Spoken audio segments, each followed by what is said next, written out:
करें अपने दिल की बात हमारे साथ। जी हाँ दोस्तों, स्वागत है आपका हमारे इस ऑनलाइन सेशन में, जहाँ पर आप अपने दिल की बात करते हैं। आपके जो भी प्रश्न होते हैं, चाहे वो आपके पर्सनल लाइफ से जुड़े हों, आपकी प्रोफेशनल लाइफ से जुड़े हों, सभी सवाल यहाँ पर आप हमारे लिए लेके आते हैं और हम उनका जवाब देते हैं।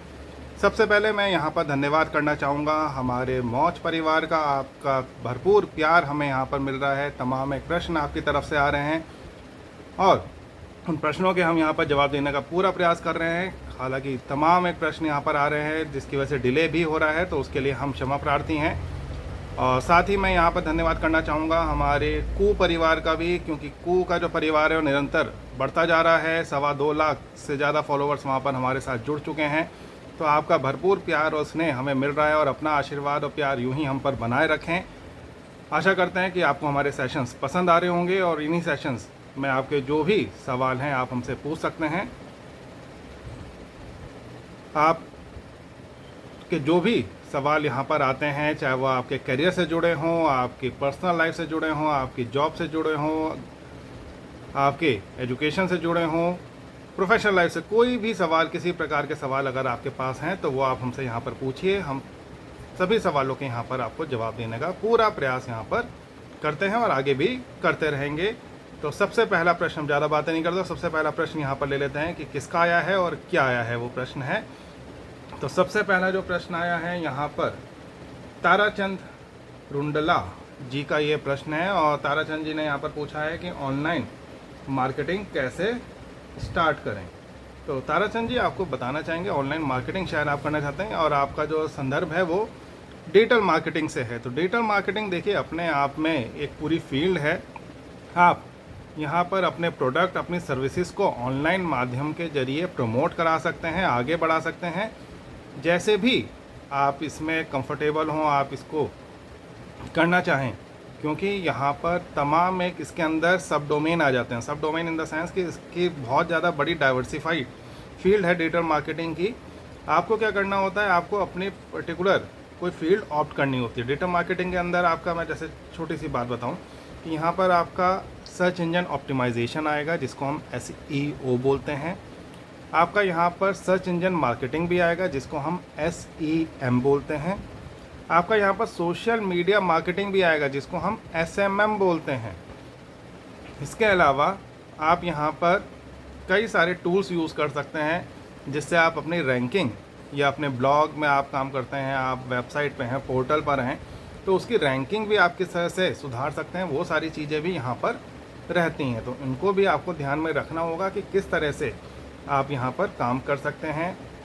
कई सारे वेब मास्टर टूल्स अगर हैं, गूगल सर्च कंसोल है, आपका एलेक्सा रैंकिंग टूल है, उन टूल्स पे आपको काम करना आना चाहिए। तो गूगल एडसेंस क्या होता है, गूगल कीवर्ड प्लानर क्या होता है, कैसे काम करता है, कीवर्ड रिसर्च कैसे करी जाती है, तमाम एक यहाँ पर आपके सब टॉपिक्स आते हैं। एफिलिएट मार्केटिंग आखिर क्या होती है और कैसे कर सकते हैं, वो सारी चीज़ें भी यहाँ पर रहती है। गूगल एनालिटिक्स टूल कैसे काम करता है। तो जब तक आप इन चीज़ों पे ध्यान नहीं देंगे, तब तक आपको अच्छे रिजल्ट या अच्छे आउटपुट भी नहीं मिल पाएंगे। तो यहाँ पर कोशिश करें कि जब भी आप अगर ऑनलाइन मार्केटिंग करने जा रहे हैं, ऑनलाइन प्रमोशन करने जा रहे हैं, डिजिटल कैंपेन्स रन करने जा रहे हैं, तो आपको उसके बारे में जानकारी होनी चाहिए। गूगल के ऊपर डिजिटल मार्केटिंग कैंपेन कैसे लॉन्च कर सकते हैं, कैसे उसको रन कर सकते हैं। एक छोटा सा यहाँ पर आपसे उदाहरण देंगे, अच्छी क्यों है और बुरी क्यों है वो भी आपको बता देते हैं। एक छोटा सा एडवर्टाइजमेंट मुझे अगर न्यूज़पेपर या मैगज़ीन में देना है तो कितना पैसा चाहिए होगा। शायद कोई कहेगा 1000, 2000, 5000, 10,000, 20,000 और डिपेंड ऑन द साइज़ की अगर आप फुल पेज एडवर्टाइजमेंट देते हैं तो लाखों रुपए में भी उसकी पेमेंट हो सकती है।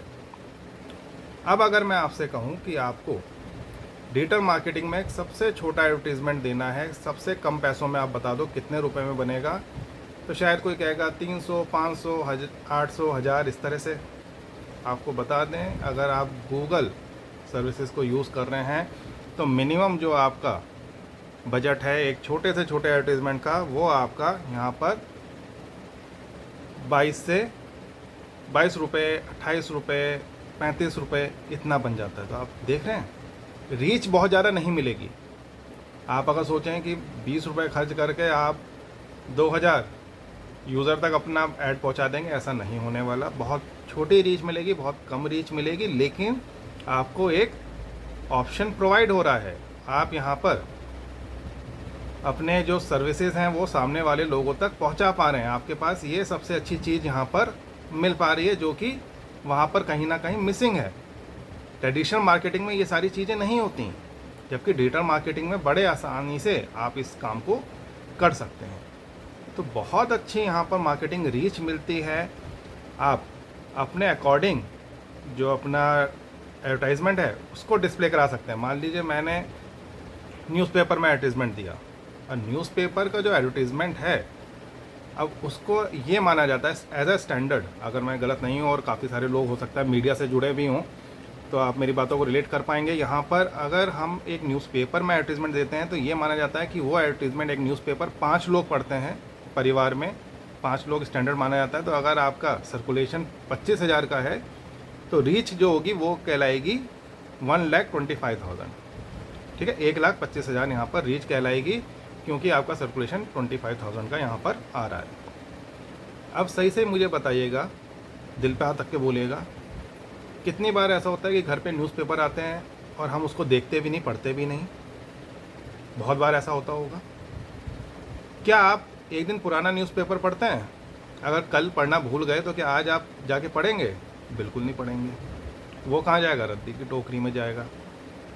कई ऐसी जगह होते हैं जहाँ पर न्यूज़पेपर बहुत ज़्यादा पढ़ा जाता है, जैसे बार्बर शॉप। आप कटिंग करवाने गए हैं, आप शेविंग करवाने गए हैं और वहाँ पर टाइम बचा हुआ है, अभी आपका नंबर नहीं आया, तो आप क्या कर रहे हैं? मैगज़ीन पढ़ रहे हैं, न्यूज़पेपर पढ़ रहे हैं। स्कूल, कॉलेज, यूनिवर्सिटीज़ की जो लाइब्रेरीज़ होती हैं वहाँ पर कई 100 लोग एक न्यूज़पेपर पढ़ के चले जाते हैं।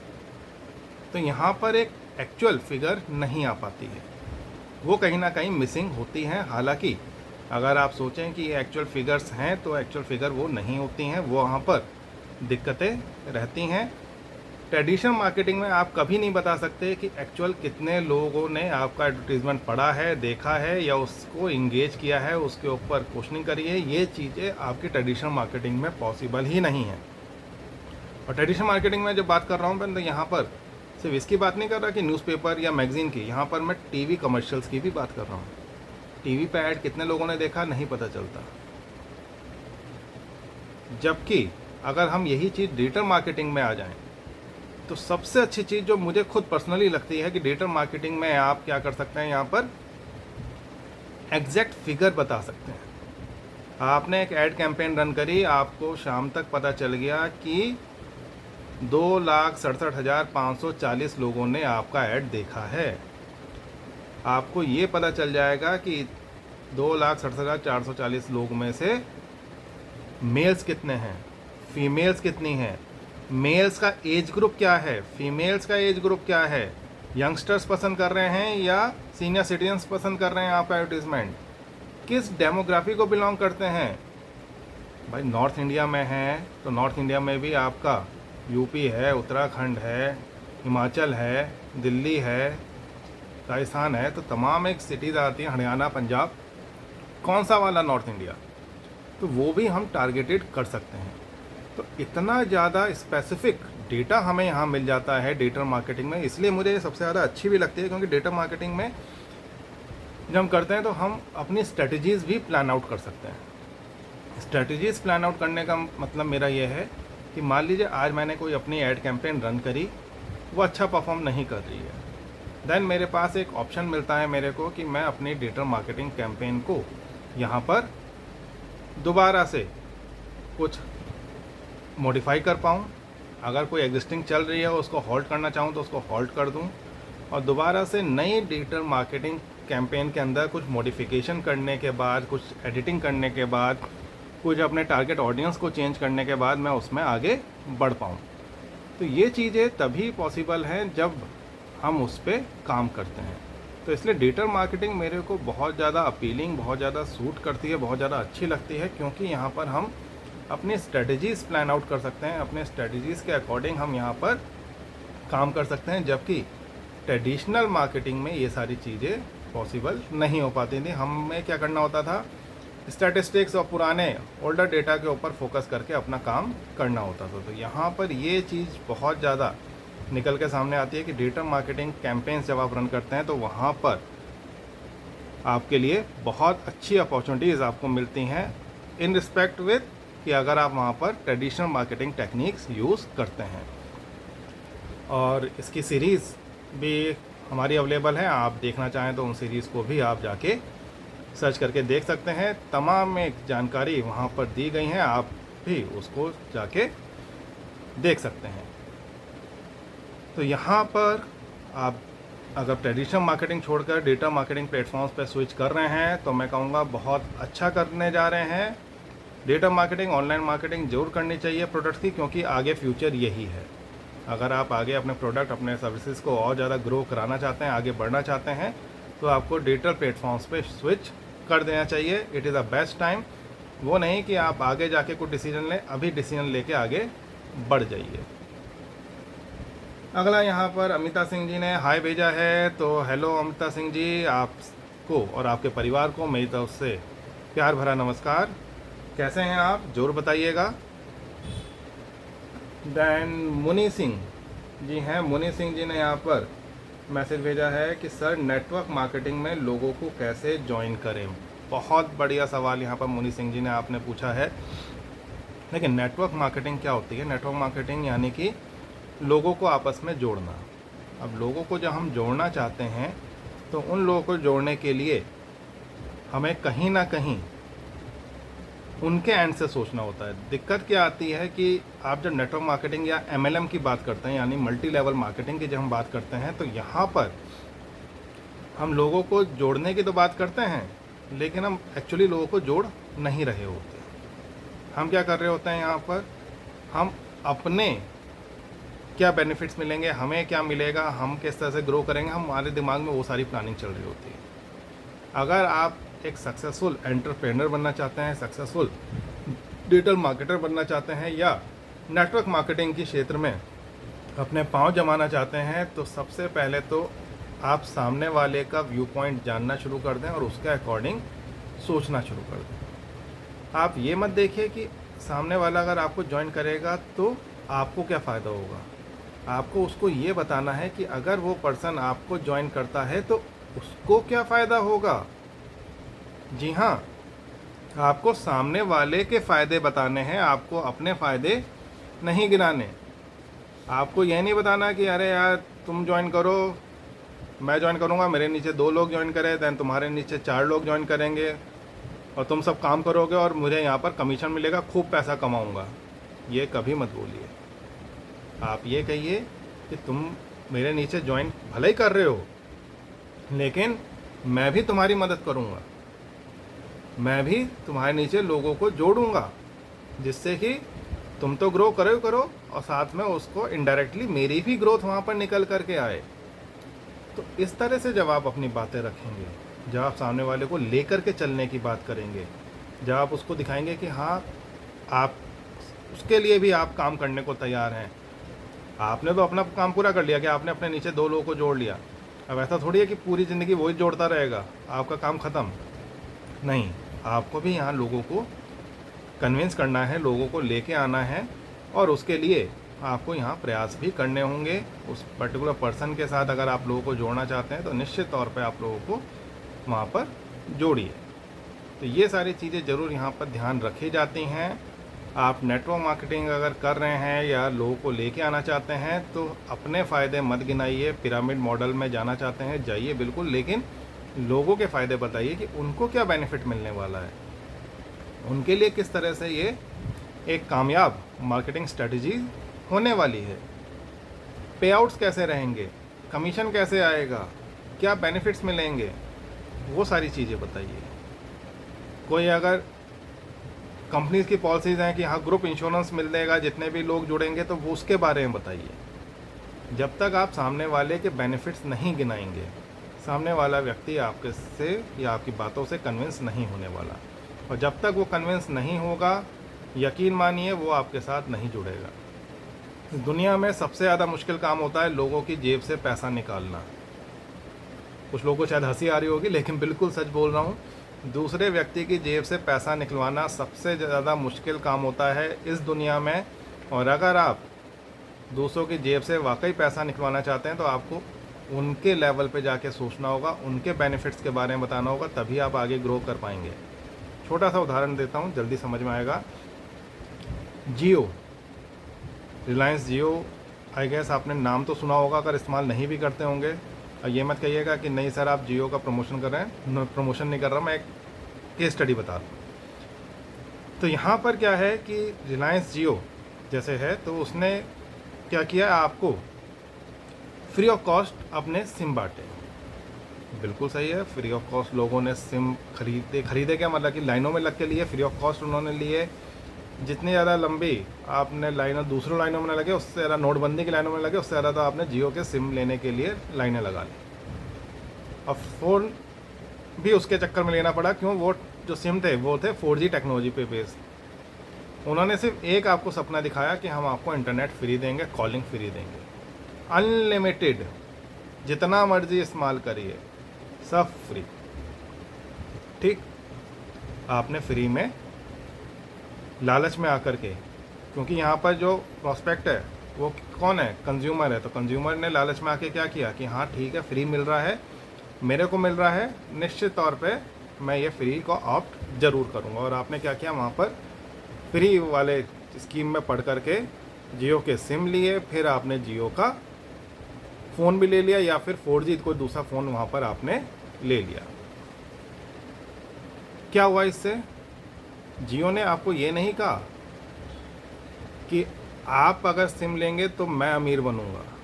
जियो ने ये कहा कि आप अगर ये सिम लेंगे या ये फ़ोन लेंगे तो आपके पैसे बचेंगे। बाद में क्या हुआ, बाद में उसमें चार्जेस रख दिए गए, प्लान ला दिए गए। पहले जियो के प्लान बहुत सस्ते हुआ करते थे, उसके बाद धीरे धीरे करके आज की डेट में अगर आप देखेंगे तो जो दूसरी टेलीकॉम कंपनियां और जो जियो है उसके प्लान्स में बहुत ज़्यादा फ़र्क नहीं रह गया है। ऑलमोस्ट कॉम्पिटिटिव प्राइस यहाँ पर ऑफ़र हो रहे हैं। अगर आप जियो यूज़ कर रहे हैं या आप दूसरे कोई और चीज़ यूज़ कर रहे हैं किसी और कंपनी का, चाहे वोडाफोन है, चाहे एयरटेल है या BSNL जो भी हैं, तो बहुत ज़्यादा उसमें कॉम्पिटिटिव प्राइस मॉडल अब आ गया है, तो आपको यहाँ पर बहुत ज़्यादा बेनिफिट अब नहीं मिल रहा। लेकिन जो स्ट्रेटजी जो उन्होंने लेके आए थे, जिससे शुरुआत की थी, वो यही थी कि पहले फ्री में दीजिए, मुफ्त दीजिए, लोगों को आदत लगाइए, लत लग जाएगी, उसके बाद अपने आप सामने वाला व्यक्ति आएगा। तो आपको अपने कंज्यूमर, अपने सामने वाले कस्टमर के अकॉर्डिंग सोच के आगे बढ़ना है, तभी आप लोगों को जोड़ पाएंगे, अन्यथा कोई व्यक्ति आपसे नहीं जुड़ने वाला। आशा करता हूँ आपको आपके सवाल का जवाब मिल गया होगा। फिर भी अगर आपको कोई प्रश्न अधूरा रह जाता है या आपको कोई क्वेरी है तो आप हमसे पूछ सकते हैं।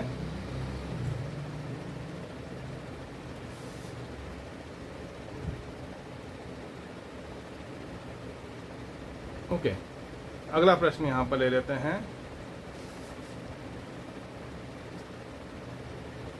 ये प्रश्न आया है, राम जी ने पूछा है, और राम जी कह रहे हैं कि सर जी कोई जॉब हो तो मेरे से संपर्क करें। तो राम जी बिल्कुल, कई सारी जॉब्स यहाँ पर निकलती रहती हैं और मैं खुद उसको प्रमोट भी करता हूँ, बताता भी हूँ उसके बारे में।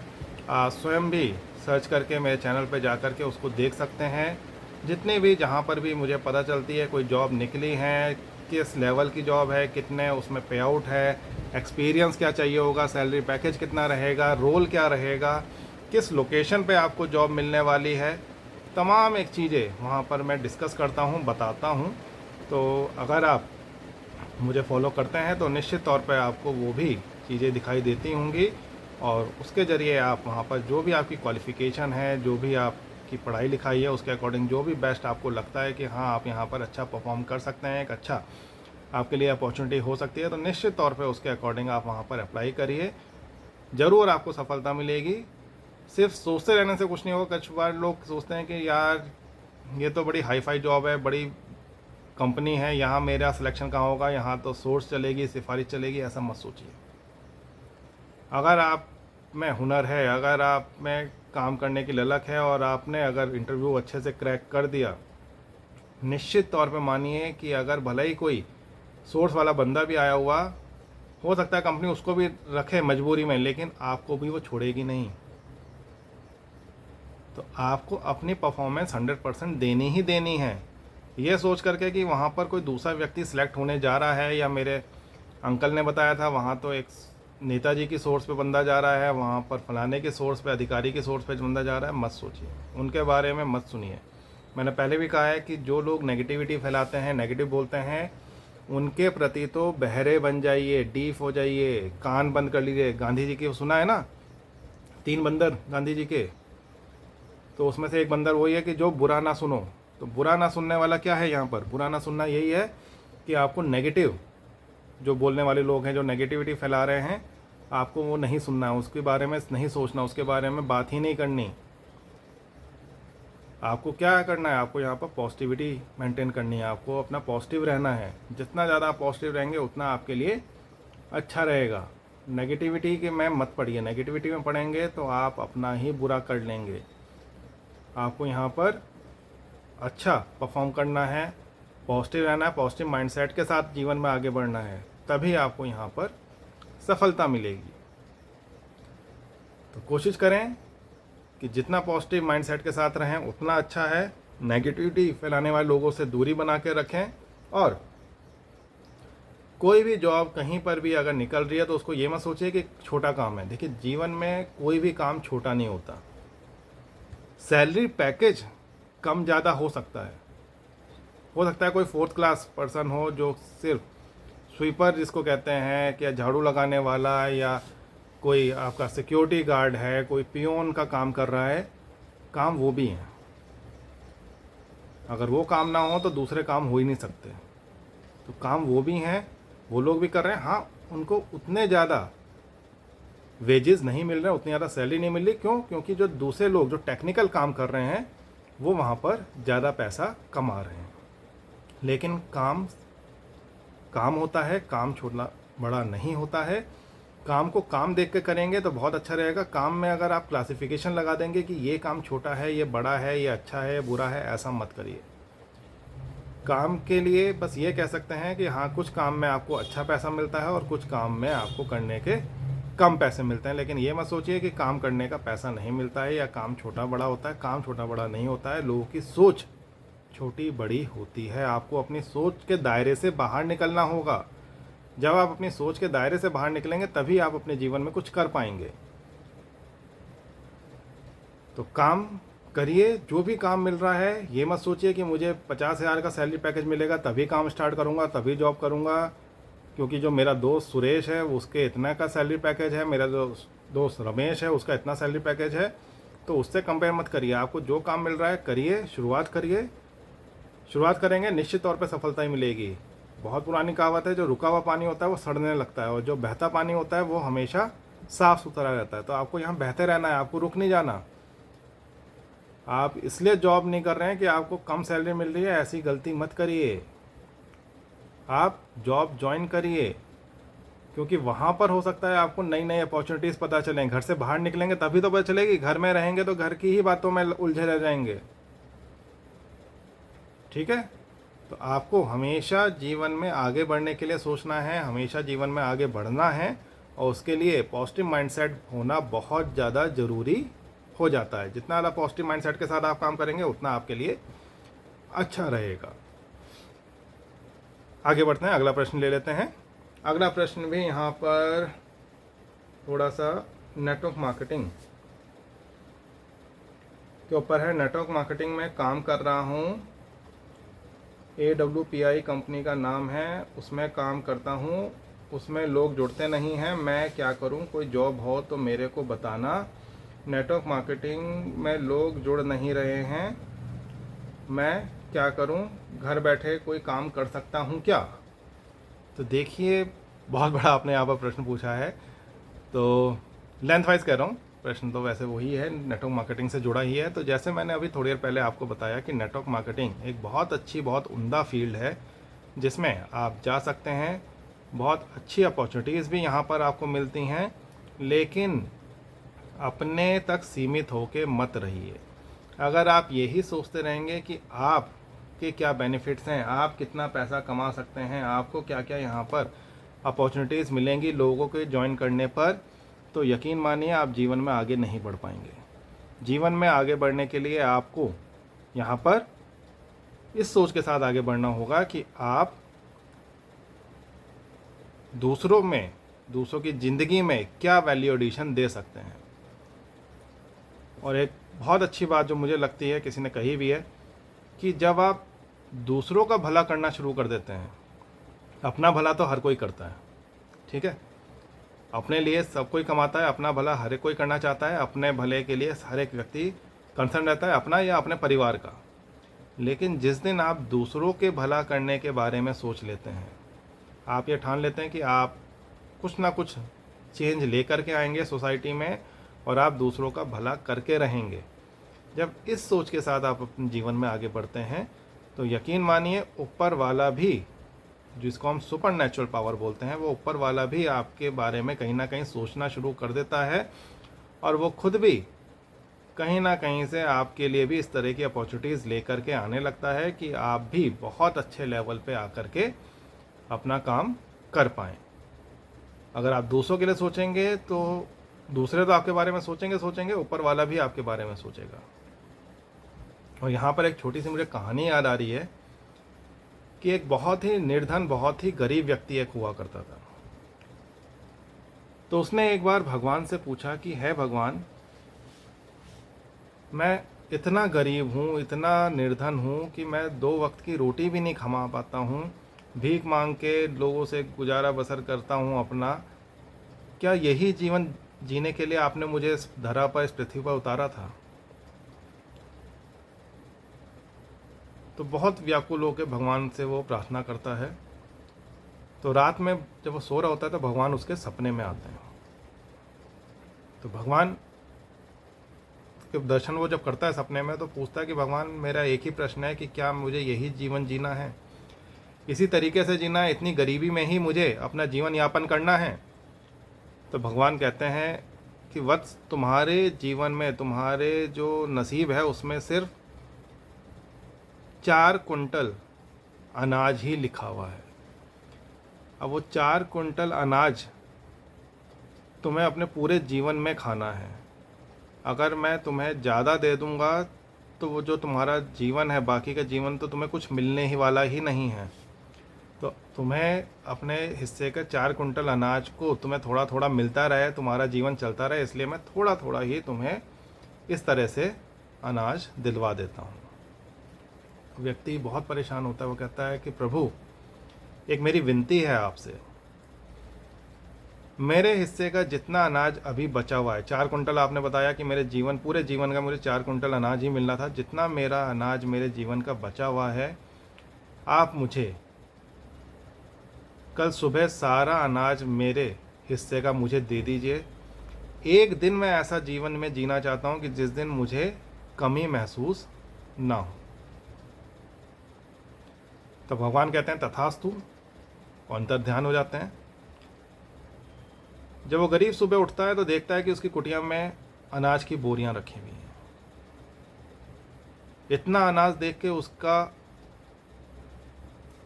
देखता है और बड़ी खुश होता है कि इतना अनाज तो मैंने पूरे जीवन में नहीं देखा। जितने 4 कुंटल में से जो बचा हुआ उसका अनाज था वो सारा भगवान ने पहुंचा दिया। तो देखता है तो बड़ा खुश होता है कि अरे प्रभु, आपने तो मेरी सुन ली, आपने तो मुझे धन्य कर दिया, जितना मेरे हिस्से का अनाज था आपने सब मुझे दे दिया, आपकी असीम अनुकंपा है। और उस दिन खुशी खुशी वो मंदिर जाता है और पुजारी जी को बात बताता है सारी, और कहता है कि पुजारी जी, मैं एक भंडारा करना चाहता हूँ। मैं तो गरीब हुई हूँ, जितने भी यहाँ पर ये गरीब हैं, जो यहाँ भीख मांगते हैं, जो भिखारी हैं या गरीब तबके के लोग हैं, मैं इन सबको भोजन कराना चाहता हूँ। तो पुजारी जी कहते हैं कि क्यों ऐसा पगलेपन वाली बातें कर रहा है, जो तेरे हिस्से का अनाज था भगवान ने सब दे दिया, अब इसके आगे तुझे कुछ नहीं मिलने वाला, यही अनाज तुझे पूरे जीवन चलाना है। उसने कहा कोई बात नहीं प्रभु, पुजारी जी, जो भी मेरे जीवन में जितना अनाज भी था वो मुझे प्रभु ने दे दिया है, और ऐसा घुट घुट के जीवन जीने से क्या फ़ायदा, मुझे अब अपने लिए तो पेट भर के खाना ही है, इन लोगों को भी पेट भर के खिलाना चाहता हूँ। एटलीस्ट एक दिन के लिए तो ऐसा हो जाए कि हमें अनाज की कमी ना रहे, हम पेट भर के भोजन कर पाएँ। पुजारी जी भी जो वहाँ पर मंदिर में जो कार्य करने वाले लोग होते हैं उनसे बात करते हैं और उस दिन भंडारे का प्रबंध करवा देते हैं कि ठीक है आज भंडारा होगा और तुम्हारे अनाज से आज इस मंदिर में हम भंडारा करेंगे। सारा अनाज खत्म हो जाता है और बहुत बढ़िया, बहुत बड़े लेवल पे वो भंडारा होता है। इतना बड़ा भंडारा वहाँ पर आज तक कभी नहीं हुआ था जितना उस गरीब व्यक्ति के अनाज से वहाँ पर भंडारा होता है। और सब लोग बहुत दुआ देते हैं, जितने गरीब होते हैं वो बड़े खुश होते हैं कि भैया तुम्हारी वजह से आज हमें भरपेट खाना मिल गया। इतने खुश कि उसको इतनी दुआएं देते हैं, इतनी उसकी मदद करते हैं, इतना वो उसको आशीर्वाद देते हैं। व्यक्ति भी खुश कि हो सकता है कल मैं पास एक दाना खाने का ना हो, लेकिन आज मैं संतुष्ट हूँ कि आज मैंने जो अपना जीवन जिया है, जो मैंने आज काम किया है, मुझे तो खुशी मिली, मैंने दूसरों के लिए भी खुशी का काम कर दिया अपने जीवन में। और इसी चैन की सोच के साथ बहुत चैन की नींद सोता है।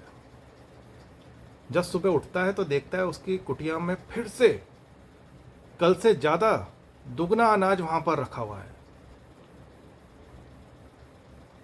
परेशान, ऐसा कैसे? भगवान ने झूठ बोला।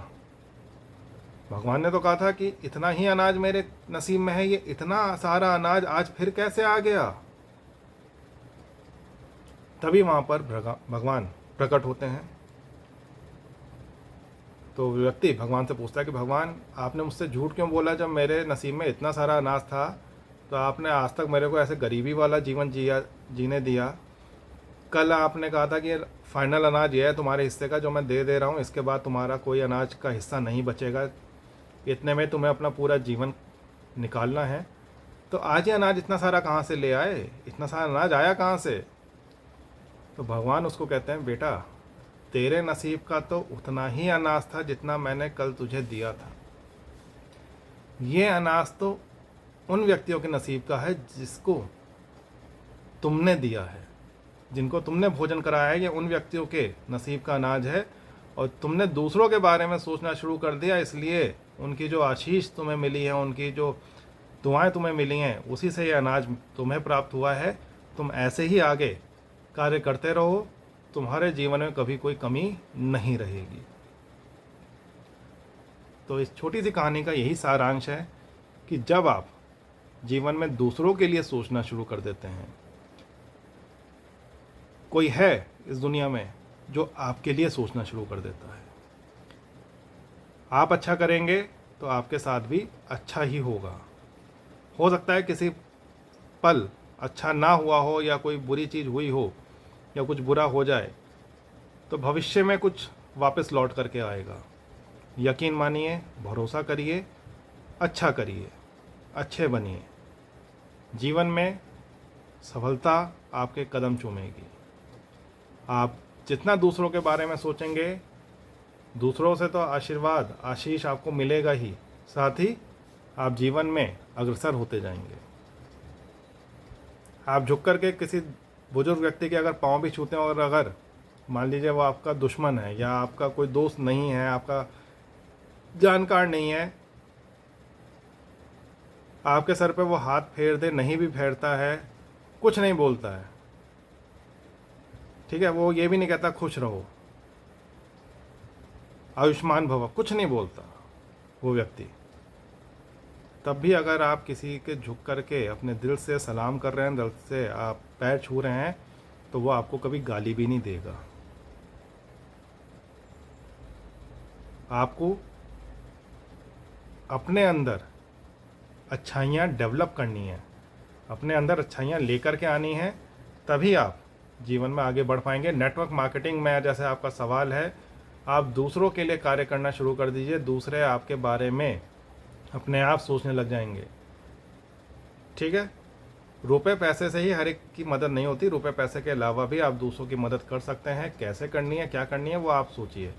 रास्ते प्रभु दिखाते जाएंगे, आपको सिर्फ उन रास्तों पे आगे बढ़ना है। तो आशा करता हूँ कि आपके प्रश्न का यहाँ पर जवाब मिल गया होगा। निश्चित तौर पे आपको अपने जीवन में सफलता मिलेगी। अच्छे कर्म करिए, अच्छी सोच के साथ करिए, बहुत आगे तक जीवन में जाएंगे आप।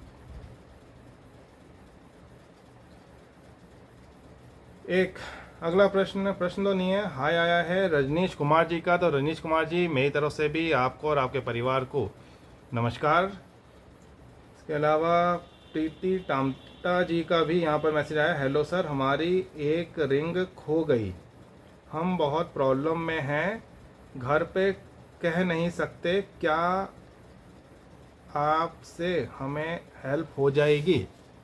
तो प्रीति जी, अगर आपकी कहीं रिंग खो गई है, चोरी हो गई है, गिर गई है, ऐसा आपका इससे पता नहीं चल रहा है, सिर्फ आपने ये लिखा है खो गई है, तो कई बार ऐसा भी होता है कि कहीं कुछ काम करते हुए रिंग अगर ढीली है तो निकल के गिर जाती है, कहीं मिसप्लेस हो गई, कहीं आपने रखी उस समय उतार के, उसके बाद आपके दिमाग से उतर गया कि कहाँ रखी थी और आप भूल गए हैं, तो उसके लिए मुझे नहीं लगता कि आपको परिवार वालों से छुपानी चाहिए।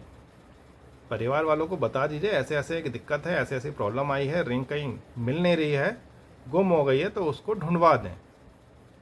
ठीक।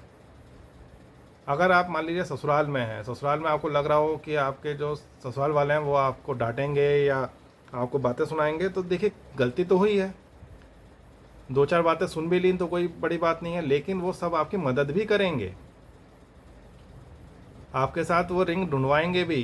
हो सकता है कि किसी ने, बच्चे ने वहाँ से उठा के, आपने कहीं ड्रेसिंग टेबल पर रखी, वहाँ से बच्चे ने उठा के अपने खिलौनों में रख ली। मैं एक छोटा सा इंसिडेंट शेयर करता हूँ कि मेरा बेटा जब छोटा था तो उसने क्या किया कि जो टीवी का रिमोट था वो उठाया और ले जाके अपने खिलौनों में रख लिया। 3 दिन तक हम लोग पूरे घर में रिमोट ढूंढ रहे हैं, हमें रिमोट ना मिल के दिया। 3 दिन तक हमारे यहाँ टीवी नहीं चला, हम परेशान कि यार रिमोट गया तो गया कहाँ। एक दिन मेरा बेटा साइकिल चला रहा था, छोटी जो बच्चों की साइकिल होती है, एंड देन उस मेरी जो वाइफ है उन्होंने देखा कि वो उसकी साइकिल में जो बैक साइड है वहाँ पर उसने वो रिमोट रखा हुआ है।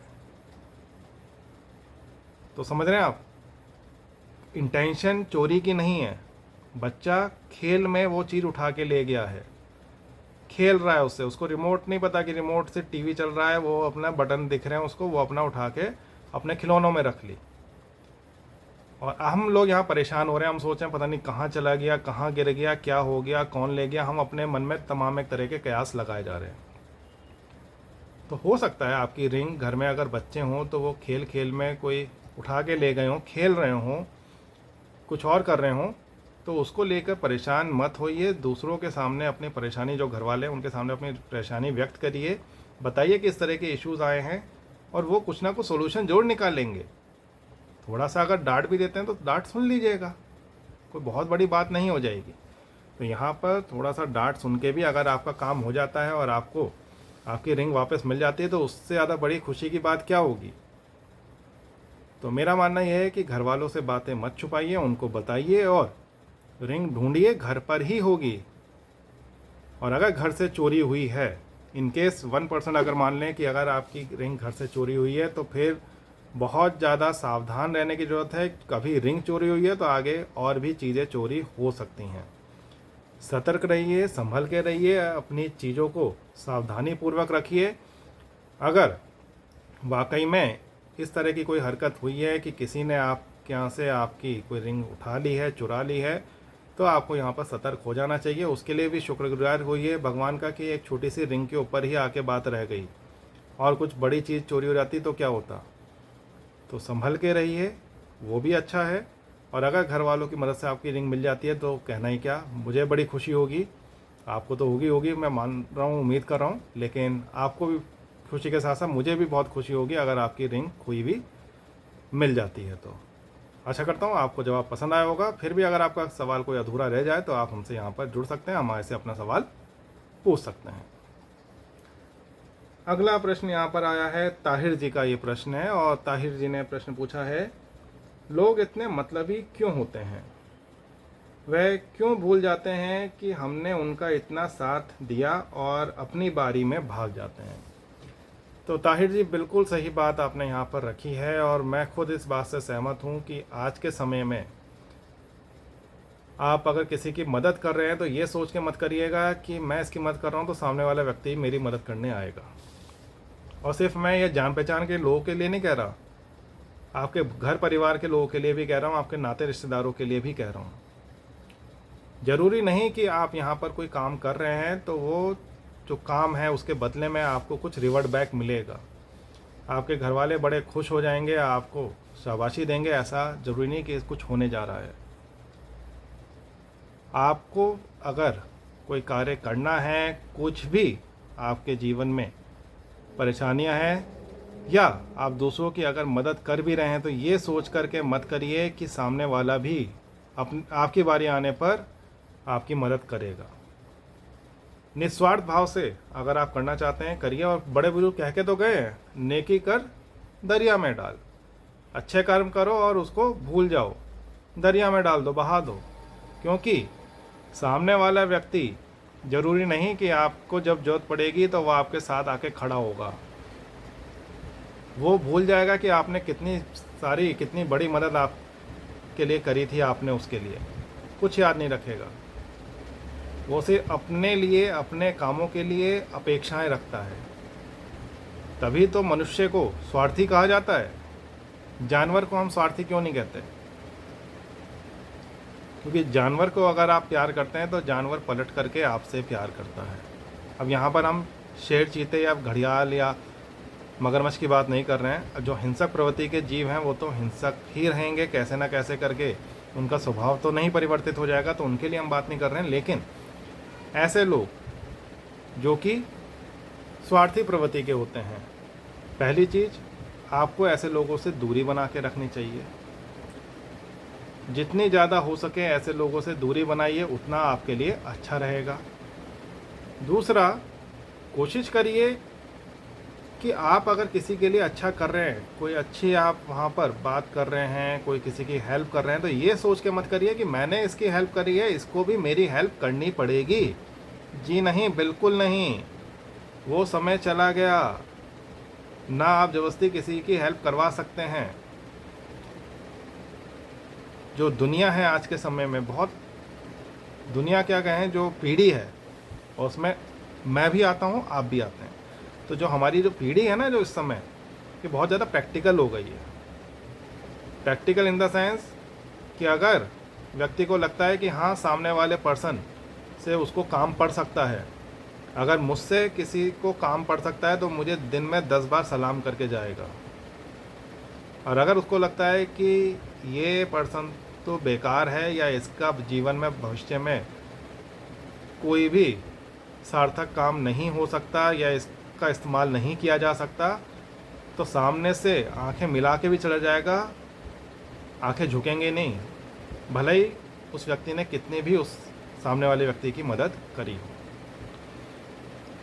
और ये प्रैक्टिकल ग्राउंड की बातें आपको बता रहा हूँ। कहीं भी किसी भी रिश्ते में चले जाइए, सच्चाई यही है कि जहाँ पर आपको सामने वाले से कुछ मदद मिलती है, कुछ मदद मिलने की आशा होती है, वहाँ पर तो आप बहुत अच्छा परफॉर्म करते हैं, बहुत अच्छे से वहाँ पर चीज़ों को रखते हैं, अपने रिश्तों को कदर करते हैं। और जहाँ आपको लगता है कि यहाँ पर बहुत ज़्यादा नहीं होने वाला, तो वहाँ पर वो रिश्ते भी फीके पड़ने लगते हैं। भाई बहनों के रिश्ते होते हैं, आप देख लीजिए, अगर 2 या 3 भाई हैं, एक बहन है, तो हर एक भाई के लिए अलग अलग तरीके से वो वहाँ पर टीका करेगी। क्यों? पता है कि बड़े भैया ज़्यादा देंगे, मंझले भैया शायद कुछ कम दें, और छोटे वाले भैया के तो बहुत ज़्यादा हालत ख़राब है, अभी नौकरी भी नहीं लगी है, तो उनके यहाँ से कुछ ज़्यादा नहीं मिलेगा, तो इनको तो टलका देते हैं। ऐसा ही होता है, क्योंकि हमारी आपकी पीढ़ी क्या हो गई है, प्रैक्टिकल हो गई है, बहुत ज़्यादा प्रैक्टिकल हो गए हम लोग। हम हर एक रिश्ते में यहाँ पर प्लस माइनस देखने लगे हैं। और जब हम ये प्लस माइनस के चक्कर में पड़ जाएंगे, जब इस तरह की चीज़ें देखने लगेंगे, तो निश्चित तौर पे जो रिश्ते हैं वो तो कमज़ोर होंगे ही होंगे, जो सामाजिक मूल्य हैं उस पर भी कुठाराघात होगा, वो भी कहीं ना कहीं चोटिल होंगे, वो भी कहीं ना कहीं क्षीण होंगे, हल्के होते चले जाएंगे। तो इन रिश्तों को अगर आप बचाना चाहते हैं, इन रिश्तों की कदर करना चाहते हैं, तो उसके लिए आपको ही प्रयास अपने करने होंगे। और जब आप प्रयास करेंगे तभी आपको सफलता भी मिलेगी। तो निरंतर अपने प्रयास जारी रखिए। लोगों की मदद अगर कर रहे हैं तो निश्चित तौर पे करिए, ह्यूमैनिटी होनी चाहिए, लेकिन ऐसी भी ना हो कि आंख मूंद करके आप दूसरों की मदद करे आ रहे हैं और दूसरा आपका फ़ायदा उठाए जा रहे हैं। ऐसी चीज़ों में ऐसे व्यक्तियों से दूरी बनाइए। उस व्यक्ति की मदद करिए, भले ही वो व्यक्ति पलट के आपकी मदद ना कर सके, लेकिन आपका कोई फ़ायदा ना उठाए। तो थोड़ा सा सजग रहिए, सचेत रहिए। निश्चित तौर पर जो आपको इस तरह की समस्या आ रही है कि लोग आपका फ़ायदा उठाते हैं, अपनी बारी भूल जाते हैं, इनसे आपको थोड़ा सा सीखने की ज़रूरत है और प्रैक्टिकल इन द सेंस कि जो लोग नकारात्मक स्वभाव वाले हैं उनसे दूरी बना के रखिए। जिनको मदद की ज़रूरत है उनको मदद करिए। निश्चित तौर पर आपको अपने जीवन में सुख और आनंद की अनुभूति होगी। मेरी शुभकामनाएं आपके साथ हैं। धन्यवाद। तो काफ़ी लंबा सेशन हो गया है आज का। आपके जो भी प्रश्न हैं, आप अपने प्रश्न यहाँ पर हमसे पूछ सकते हैं। आप अपने करियर से जुड़े सवाल, अपने एकेडमिक से जुड़े, अपनी personal life, professional life, education से जुड़े कोई भी सवाल आपके हों, आप यहाँ पर हमसे पूछिए। हम आपके सभी सवालों के जवाब यहाँ पर देने का पूरा प्रयास करते हैं। तो आपके जितने भी सवाल हों, आप हमारे से आइए, जुड़िए, पूछिए। हम तमाम एक सवाल का जवाब आपको यहाँ पर देंगे। आपको सेशन कैसा लगा इसके बारे में भी हमें ज़रूर बताएं। आपके जो मैसेजेस हैं, जो आपके संदेश आते हैं, वो ही हमारे लिए प्रेरणा का काम करते हैं। तो अपनी प्रेरणा और अपना आशीर्वाद यूं ही हम पर बनाए रखें। मिलते हैं किसी और दिन, किसी और सेशन में। तब तक के लिए नमस्कार।